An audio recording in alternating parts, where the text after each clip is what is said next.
देखिए एक बार, अगर मैं बात करूं तो पहला क्वेश्चन है child belonging to weaker section means, यानी कि वो बच्चा जो कमजोर वर्ग से बिलोंग करता है उसका मतलब क्या हुआ। ठीक, एक होता है वंचित वर्ग, एक यहाँ बात हो रही है वीकर सेक्शन की। किसकी? वीकर सेक्शन की। ठीक, इसका मतलब क्या है वीकर सेक्शन का, कमजोर वर्ग का। पहला ऑप्शन आप सभी को दिखाई दे रहा है, a child belonging to such parents whose annual income is low, कि यानी ऐसे पेरेंट्स का बच्चा वीकर सेक्शन का बच्चा कहलाएगा जिसके पेरेंट्स की इनकम लो है। अब इस लो का तो कोई अंत नहीं है ना किसी के कंपैरिजन में तो लो रहेगी ही। ठीक, तो ये एग्जैक्टली सही नहीं बन पाएगा। फिर है the child belonging to such parents who come under the disadvantaged group, ऐसे बच्चे को वंचित वर्ग का बच्चा कहते हैं, डेप्राइव्ड चाइल्ड कहते हैं, ना कि वीकर सेक्शन। ठीक, इसके अलावा नेक्स्ट है आपका a child belonging to such parents who come under the category of below poverty line, तो ये बीपीएल वाली कैटेगरी हो गई। ठीक, तो इसको वीकर नहीं, ये तो बिल्कुल ही क्या कहेंगे, बिल्कुल हाशिए पर है ये बच्चा। अगेन ये किसी भी केस में क्या कहलाएगा, डिसएडवांटेज या डेप्राइव्ड कहलाएगा। A child belonging to such parents whose annual income is lower than the minimum limit specified by the appropriate government. ये जो वीकर सेक्शन की बात होती है ना, जिसको आरटीई में 25% का जो है प्रावधान भी है कि उनको एक क्या मिले, पूरा प्राइवेट स्कूल्स में भी 25% सीट्स जो हैं वो पीडब्ल्यूडी, नहीं पीडब्ल्यूडी गलत बोल रही हूँ शायद, जो वीकर इकोनॉमिकली ईडब्ल्यूएस वाली कैटेगरी है उनके लिए रखा जाए। ठीक, तो ये एग्जैक्टली ये डिफाइंड डेफिनेशन है वीकर की, जो आरटीई भी डिफाइन करता है कि वीकर सेक्शन का मतलब ये है जिस बच्चे के जो माँ बाप हैं उनकी एनुअल इनकम लोअर है, जो लिमिट सेट की है, मिनिमम लिमिट सेट की है आपकी अप्रोप्रिएट गवर्नमेंट ने, उसके बेसिस पे उससे अगर नीचे है इनकम, तब हम कहेंगे कि क्या है बच्चा वीकर सेक्शन को बिलोंग करता है। पीएसआर एंड स्वीडी ये बहुत बचपन वाले क्वेश्चन होते थे, पहले चलते थे ये, एक आध बार इधर उधर पूछे हुए क्वेश्चन से, बहुत पहले मैं कराती थी जब स्टार्ट किया था, मुझे याद है ना। Problem solving numerical ability something like that था, reasoning, problem solving reasoning numerical ability को पीएसआरएन बोलते हैं। चलिए आगे बढ़ते हैं। क्वेश्चन नंबर 2 देखिए, which of the following is more important for keeping the good mental health of students, यानी विद्यार्थियों के अच्छे मानसिक स्वास्थ्य को बनाए रखने के लिए निम्न में से कौन सा तरीका अधिक महत्वपूर्ण है। मोर इंपॉर्टेंट पूछा है, क्या लिखा हुआ है, मोर इंपॉर्टेंट। चार ऑप्शंस में से चारों ठीक हो सकते हैं, बट सबसे ज्यादा जरूरी क्या है ये पूछा है हमसे। देखिए एक बार फटाफट से देखिए, पहला है प्रोविजन फॉर कल्चरल एक्टिविटीज, यानी सह शैक्षिक क्रियाओं का प्रावधान, या फिर सेकंड है फ्रीडम ऑफ एक्सप्रेशन, फिर है वैरायटी ऑफ इंटरेस्ट, या teachers role in schools environment. मतलब अच्छी मेंटल हेल्थ, एक होती है हमारी फिजिकल हेल्थ, जो हम फिजिकली कहीं से बीमार तो नहीं है, बुखार तो नहीं है, कोरोना तो नहीं है ना, इस तरह की चीजें। दूसरी एक होती है हमारी मेंटल हेल्थ, कि हम मानसिक रूप से कैसा फील कर रहे हैं। ऐसा तो नहीं है सब कुछ सही है, बॉडी सही है, बट हम इतना फटीग फील कर रहे हैं, उतना बर्नआउट फील कर रहे हैं, ऐसा लग रहा है पता नहीं कि थकान हो रही है, या मतलब क्या है जीवन का, या इस तरीके की चीजें, जब आप खुश नहीं है कहीं ना कहीं, तो वो मेंटल हेल्थ आपकी सफर कर रही है। तो अगर मेंटल हेल्थ को बेहतर रखने के लिए इन चार ऑप्शंस में से सबसे बेहतर चीज क्या है, प्रोविजन फॉर करिकुलर एक्टिविटीज। बात तो सही है कि भाई करिकुलर एक्टिविटीज, बट करिकुलर के साथ सह शैक्षिक भी, को करिकुलर कहेंगे तो ज्यादा अच्छा होगा, बट फिर भी ठीक है, चलो मान लेते हैं। फ्रीडम ऑफ एक्सप्रेशन, हाँ जरूरी है कि बच्चे को अपने बात को अभिव्यक्त करने का मौका मिल पाए, इसमें भी कोई बुराई नहीं है। वैरायटी ऑफ इंटरेस्ट, अलग अलग तरह के अगर आपके इंटरेस्ट होंगे, मान लीजिए आपको स्विमिंग में भी इंटरेस्ट है, ड्राइंग में भी इंटरेस्ट है, पेंटिंग में भी इंटरेस्ट है, आपको क्रिकेट में भी इंटरेस्ट है, आपको पढ़ाई में भी इंटरेस्ट है, उसमें भी अलग अलग तरह के सब्जेक्ट आप पढ़ते हैं, कभी फिलोसफी पढ़ते हैं, कभी साइकोलॉजी पढ़ते हैं, कभी लिटरेचर पढ़ते हैं, बहुत खुशी की बात है, आपकी मेंटल हेल्थ अच्छी रहेगी। बट सबसे ज्यादा जरूरी बच्चे के लिए क्या है, ये सब चीजें बाद में आती हैं। यदि ये खराब होगा तो किसी भी हालत में, किसी भी सूरत में आप बच्चे को ठीक नहीं रख पाएंगे।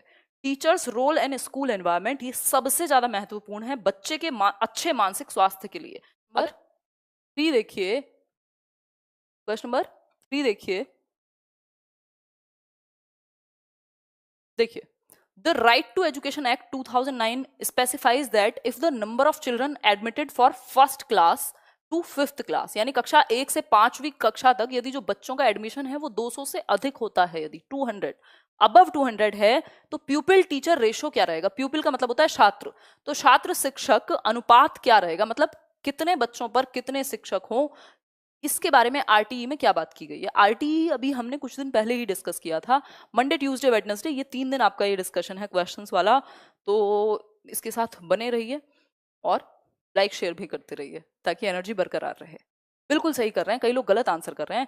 30 नहीं होगी इस केस में जो आपकी संख्या है, क्योंकि 150 से ऊपर जैसे ही आंकड़ा चला गया ना, 150 बच्चों तक की बात है, तब प्राइमरी लेवल पे 30 और एलिमेंट्री लेवल पे या 6th to 8th पे 35। लेकिन अगर बच्चे ज्यादा हैं, एडमिशन स्कूल में ज्यादा है या क्लासेस में ज्यादा है, 150 से ज्यादा बच्चे हैं, 200 से ज्यादा बच्चे हैं यदि, तो 200 से ज्यादा में 40। देखो 40 से ऊपर कभी नहीं जाएगा, कई लोग 45 भी लिख रहे हैं। 45 हो नहीं सकता क्योंकि आरटी में क्लियर लिखा हुआ है नॉट मोर देन 40:1। 40 रेशो का मतलब क्या है, यहाँ 40 स्टूडेंट या प्यूपिल और 1 मतलब टीचर, यानी एक टीचर पर 40 से ज्यादा बच्चे होने नहीं चाहिए। ये आरटीई कहता है किसी भी स्थिति में, चाहे ये 6th to 8th हो, चाहे ये प्राइमरी हो, अगर बच्चे 200 से ज्यादा भी है ना, तब भी नॉट मोर देन, ये एक्सीड नहीं करेगा ये रेशो, 40:1 से ऊपर नहीं जाएगा रेशो। हालांकि सिचुएशन ऐसी है कि एक स्कूल में 4000-5000 बच्चे पढ़ रहे हैं, दिल्ली की मैं बात बता रही हूँ, जो कि राजधानी है अपने आप में, तो उस केस में पॉसिबल नहीं हो पाएगा ऐसा। बहुत सारे टीचर्स या तो आपको लाने पड़ेंगे और उसमें भी फिर एक एक क्लास में 90-90 बच्चे भी देखने को मिलते हैं, तो वो एक प्रॉब्लम है अपने आप में। बट आरटीई यही कहता है और कायदे में ऐसा ही होना चाहिए ताकि हर एक बच्चे को अटेंशन मिल पाए।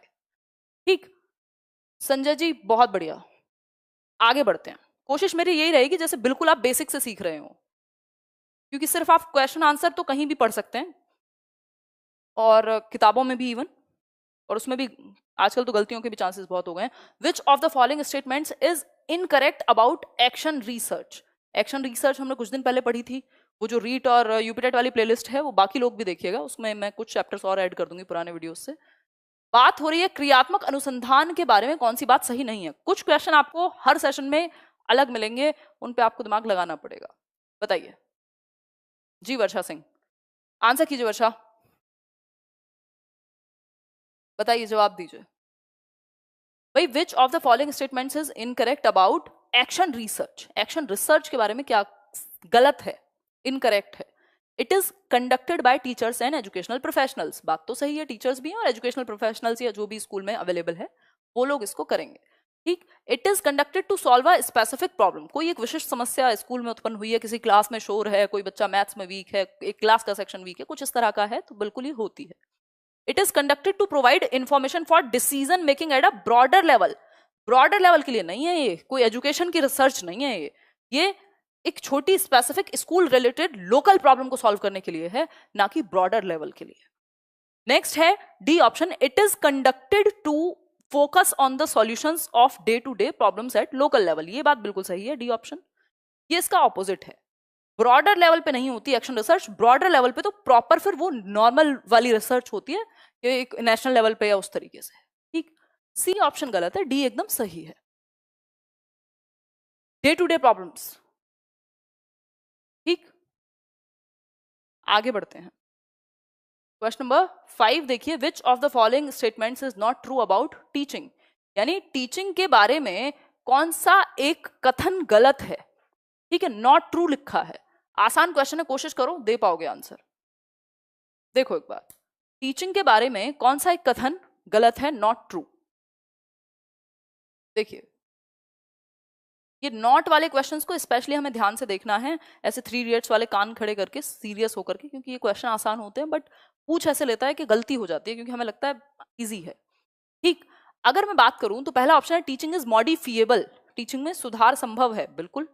Teaching is formal and informal, हाँ हो सकता है। आप अपने भाई टीचर अगर घर पे पढ़ाए तो वो इनफॉर्मल है, टीचर अगर स्कूल में पढ़ाए तो फॉर्मल है, या वैसे भी आप किसी से भी कहीं भी कोई भी आपका अलग अलग फॉर्म में टीचर हो सकता है। Teaching is a science as well as art, हाँ बिल्कुल कहा जाता है कि एक कला भी है और एक विज्ञान भी है, इसमें टेक्निक्स भी यूज होती हैं, इसमें फंडे भी यूज होते हैं, और वहीं ये एक आर्ट, एक कला भी है। हर किसी, मतलब ऐसा नहीं है कि आपको सिर्फ कंटेंट पता है तो आप बहुत अच्छा डिलीवर भी कर देंगे। ठीक, टीचिंग इज इंस्ट्रक्शन, ये कहना गलत है कि शिक्षण सिर्फ अनुदेशन है, कि आप क्या करेंगे, ऑर्डर पे लेंगे और ऑर्डर को फॉलो किया जाएगा, या आप सिर्फ 1 2 3 की फॉर्म में क्या करेंगे, चैप्टर्स पढ़ाते जाएंगे।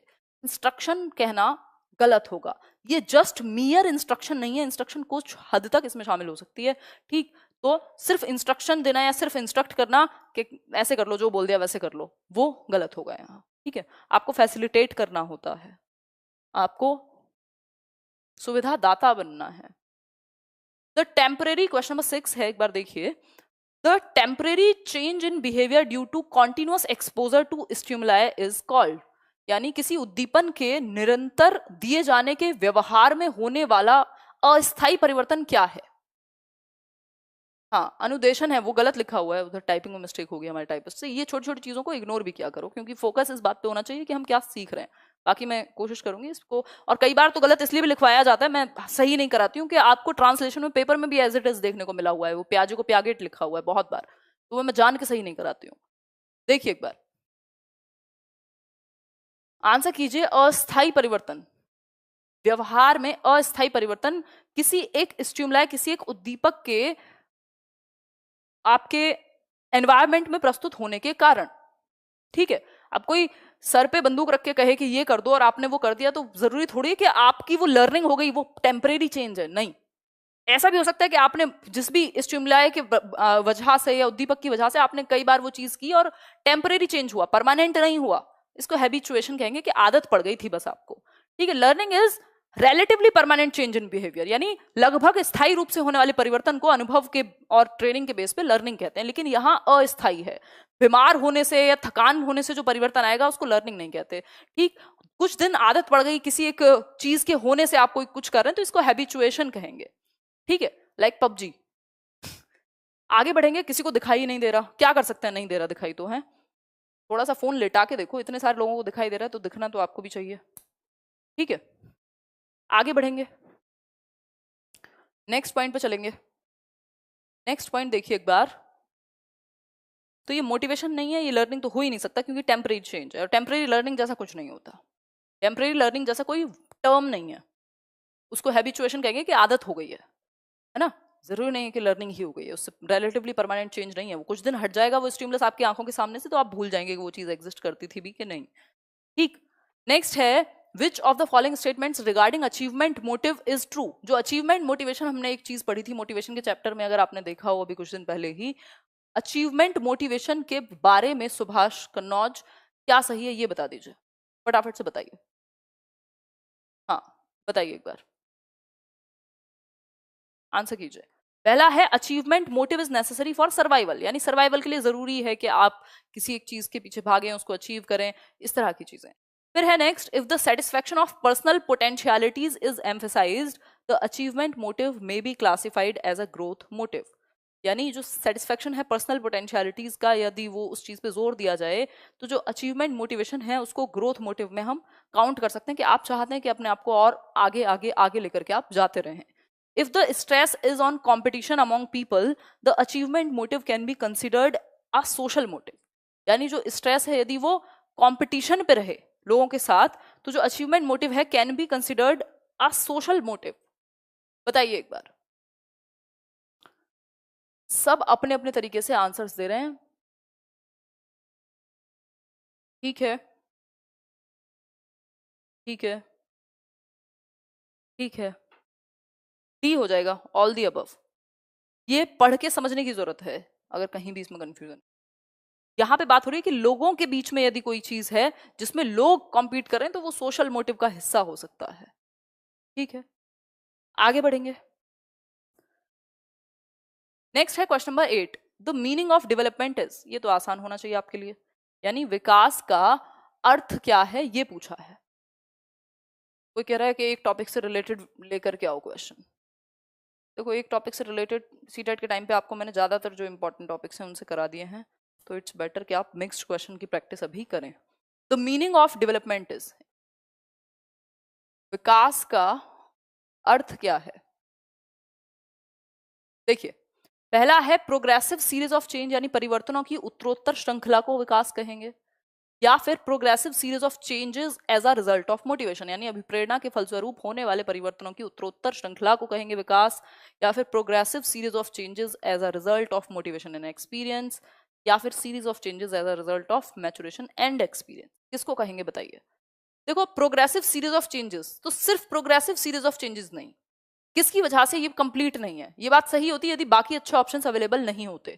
Progressive series of changes as a result of motivation, सिर्फ मोटिवेशन की वजह से आने वाले परिवर्तन को हम डेवलपमेंट नहीं कह सकते। क्लियर है बात? फिर है progressive series of changes as a result of motivation and experience. ये गलत है। अगर हम आपने डेवलपमेंट पढ़ा होगा तो हमने डिस्कस किया है मैचुरेशन एंड एक्सपीरियंस, जो परिपक्वता और अनुभव है। क्योंकि ऐसा नहीं है ना कि आप किसी को 6 महीने के बच्चे को आप साइंस पढ़ा दो 6 महीने तक तो उसको समझ में ही आ जाएगा, डेवलपमेंट हो गया उसका, नहीं। उसका मैच्योर होना जरूरी है। मैच्योरिटी कैसे आएगी? समय के साथ आएगी। बायोलॉजिकल मैच्योरिटी एक एज के साथ आती है आपकी, ठीक। और उसको अनुभव भी होना जरूरी है, दोनों ही चीजें जरूरी है। तो एक्सपीरियंस एंड मैचुरेशन के बेसिस पे होने वाले जो प्रोग्रेसिव परिवर्तन है, सीरीज ऑफ चेंजेस हैं, ऑर्डरली चेंजेस हैं, उनको हम डेवलपमेंट कहते हैं। डी ऑप्शन इसमें सही है। आगे बढ़ेंगे क्वेश्चन नंबर 9 में, which of the following statements is falls in describing a person with a high achievement motivation. यानी कि एक व्यक्ति जो उपलब्धि अभिप्रेरणा जिसमें बहुत ज्यादा है, जो उच्च उपलब्धि अभिप्रेरणा रखता है, उसके बारे में कौन सी एक बात सही है उसको डिस्क्राइब करते समय? बताइए। 4 ऑप्शन है। देखिए एक बार, 4 ऑप्शन है, एक सही होना है। They consistently get better grades from easy chosen courses. यानी आसान चुने हुए कोर्सेज से उनको सफलता मिल जाती है। अच्छा, मतलब आसान चीज चुनते हैं और फिर उसमें सफलता मिल जाती है। इसको अचीवमेंट मोटिवेशन कहेंगे। अचीवमेंट मोटिवेशन वो है जब आप मुश्किल टास्क में भी परसिस्टेंट रहें, लगातार, जब तक तोड़ेंगे नहीं तब तक छोड़ेंगे नहीं। दे रिटर्न टू इनकम्प्लीट टास्क। अगर कोई काम अधूरा छोड़ा है तो उसको कंप्लीट करने फिर से आएंगे, फिर से उसको वहीं से कंटिन्यू करेंगे।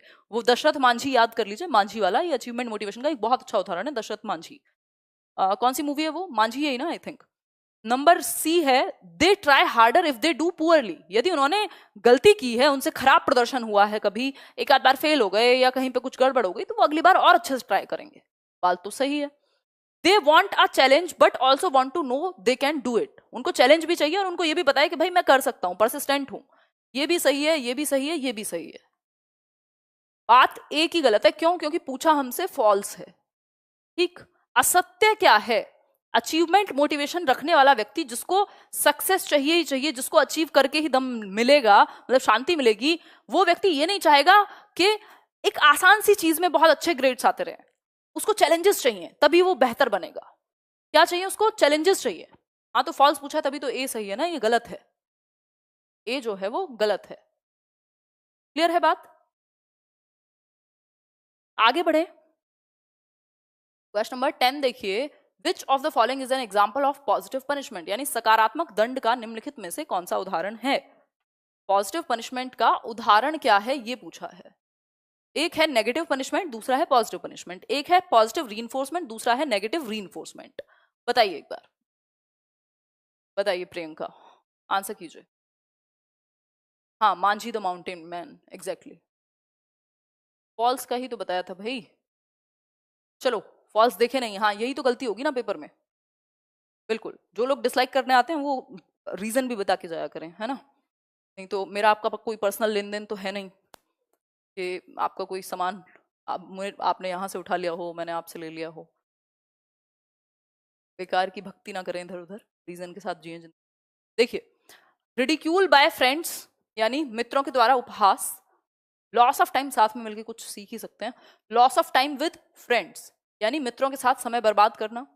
सीज नैगिंग यानी मीन मेख निकालना बंद करना, या फिर ऑल ऑफ दीज। बताइए, आंसर कीजिए, तभी जाकर के हम बढ़ेंगे आगे। Just ignore them. हाँ, वो नजर पड़ गई तो ठीक है, तो करना ही होता है ऐसे लोगों को, सब पे ध्यान नहीं दे सकते आप, और फर्क भी नहीं पड़ना चाहिए उस। देखिए एक बार, मैराथन किस चीज के लिए चाहिए? इसमें से कौन सा एक एग्जाम्पल है पॉजिटिव पनिशमेंट का? पॉजिटिव पनिशमेंट मतलब कुछ तो ऐड हुआ होगा। पॉजिटिव में हमेशा कुछ ऐड होगा, चाहे वो पनिशमेंट हो चाहे वो रीइंफोर्समेंट हो, ठीक। तो ऐड क्या हुआ है? Loss of time with friends. यहां तो कुछ ऐड नहीं हुआ बल्कि टाइम और चला गया, नेगेटिव है ये तो। सीज नैगिंग मतलब मीन मेख निकालना बंद कर देना, परेशान करना बंद कर देना, इसमें भी कुछ माइनस हुआ है। जहां माइनस हुआ है वो पॉजिटिव नहीं हो सकता, ठीक। जहां माइनस हुआ है वो पॉजिटिव नहीं हो सकता। ऑल ऑफ दीज पॉसिबल नहीं है क्योंकि ऊपर के दो सही नहीं है। बचा क्या? सिर्फ एक। रिडिक्यूल बाय फ्रेंड्स का मतलब है मित्रों ने उपहास उड़ाया, मतलब कुछ ऐड किया। क्या ऐड हुआ? उपहास उड़ाना, मजाक उड़ाना।